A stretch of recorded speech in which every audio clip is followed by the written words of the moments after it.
Tata Motors के निवेशकों के लिए एक बहुत बड़ी और पॉजिटिव खबर सामने आई है। डीमर्जर और कमर्शियल व्हीकल यानी सीवी सेगमेंट की सुस्ती के बाद अब कंपनी में रिकवरी के मजबूत संकेत नजर आ रहे हैं।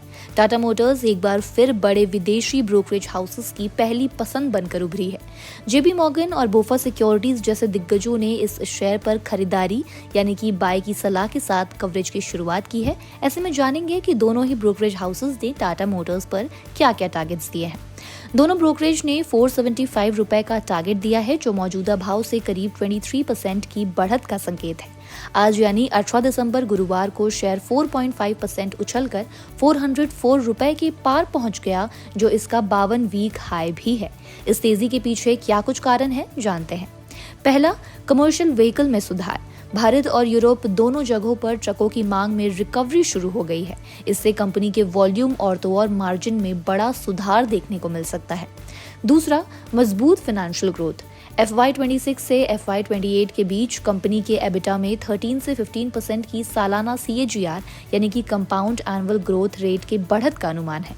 तीसरा, इवेको का अधिग्रहण। इवेको की खरीद को कंपनी के लिए बहुत ही फायदेमंद माना जा रहा है, जिससे इसकी ग्लोबल पकड़ और भी ज्यादा मजबूत होगी। जेपी मॉर्गन का कहना है कि सुस्त परफॉर्मेंस के बावजूद टाटा मोटर्स जैसे बड़े खिलाड़ियों ने प्राइसिंग डिसिप्लिन बनाए रखा। इसी वजह से इंडस्ट्री में मार्जिन और ROCE में सुधार देखने को मिला।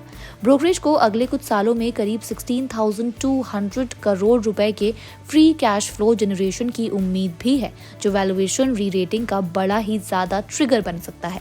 वहीं बोफा सिक्योरिटीज के अकॉर्डिंग टाटा मोटर्स को स्टेबल मार्केट शेयर का फायदा मिल रहा है और इसके अलावा रेगुलेटरी और EV से जुड़े जोखिम भी कंपैरेटिवली कम है।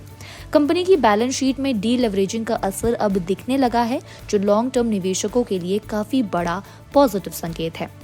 इस बीच एम्बिट कैपिटल की रिपोर्ट भी सामने आई, जिसके अनुसार टाटा मोटर्स घरेलू कमर्शियल व्हीकल सेगमेंट का असली राजा है। वॉल्यूम शेयर 35% और रेवेन्यू शेयर 42% है। बेहतर प्रॉफिटेबिलिटी, मजबूत प्राइसिंग, हाई टेन्स मिक्स और कॉस्ट कंट्रोल से मार्जिन अपग्रेड की पूरी गुंजाइश है। डिमर्जर के बाद कंपनी अब ग्लोबल एक्सपेंशन पर ज्यादा फोकस कर पा रही है। इसी के साथ ब्रोकरेज ने स्टॉक पर बाय की रेटिंग दी है और टारगेट 430 रुपए का रखा है।